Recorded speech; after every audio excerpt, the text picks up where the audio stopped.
Assalamualaikum warahmatullahi wabarakatuh. Dalam video kali ini kita akan mengupas satu topik menarik, iaitu penciptaan langit menurut perspektif Islam dan sains. Sebagai seorang Muslim, kita sepatutnya percaya bahawa setiap ciptaan Allah mempunyai tujuannya sendiri. Namun sebagai seorang yang hidup di zaman teknologi, kita juga ingin mengetahui bagaimana penjelasan wahyu sendiri dengan kajian saintifik. Persoalannya, bagaimanakah Al-Quran menjelaskan tentang penciptaan langit dan bagaimanakah sains moden membuktikan kebenarannya? Penciptaan awal langit menurut Al-Quran dan sains. Menurut Al-Quran, Allah berfirman dalam surah Al-Anbiya ayat 30, Bismillahirrahmanirrahim, dan tidakkah orang-orang kafir itu memikirkan dan mempercayai bahawa sesungguhnya langit dan bumi itu pada asal mulanya bercantum, lalu kami pisahkan antara keduanya.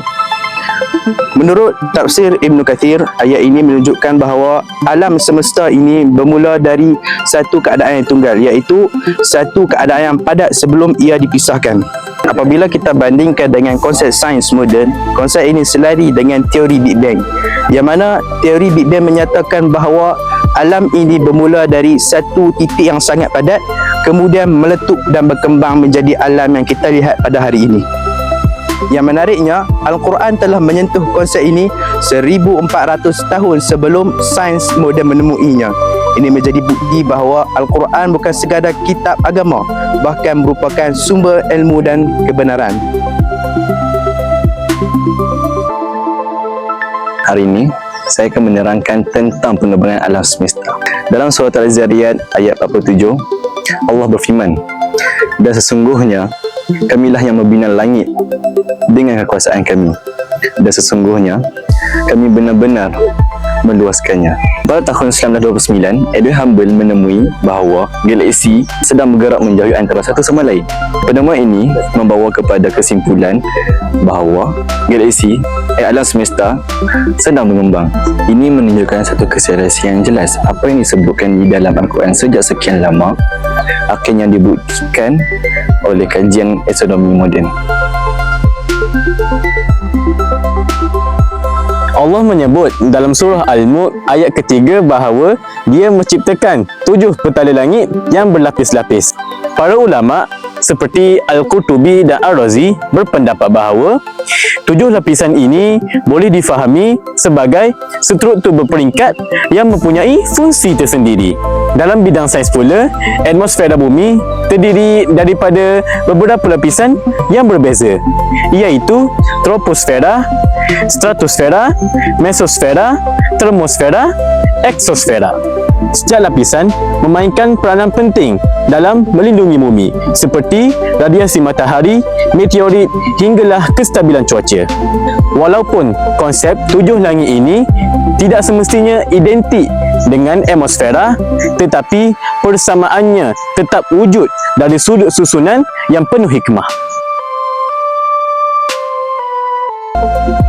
Pada bahagian kali ini saya akan menjelaskan tentang perspektif sains moden tentang langit.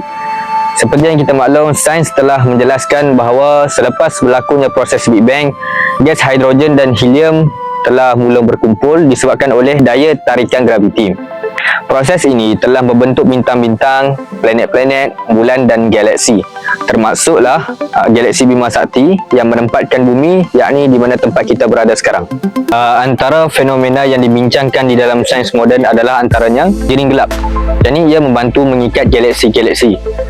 Selain itu, tenaga gelap yang menyebabkan alam semesta ini sentiasa mengembang tanpa batasan, serta graviti yang menstabilkan orbit-orbit planet. Namun ini semua hanyalah mekanisme semata. Wahyu telah menerangkan bahawa mekanisme ini wujud kerana Allah yang Maha mengatur. Allah Subhanahu Wa Taala telah berfirman di dalam surah Al-Mulk ayat ketiga yang bermaksud, kamu tidak akan melihat pada ciptaan Allah sebarang ketidakseimbangan. Ini menunjukkan bahawa alam semesta ini tidak dicipta secara rawak, melainkan ia dicipta dengan aturan yang sangat teliti.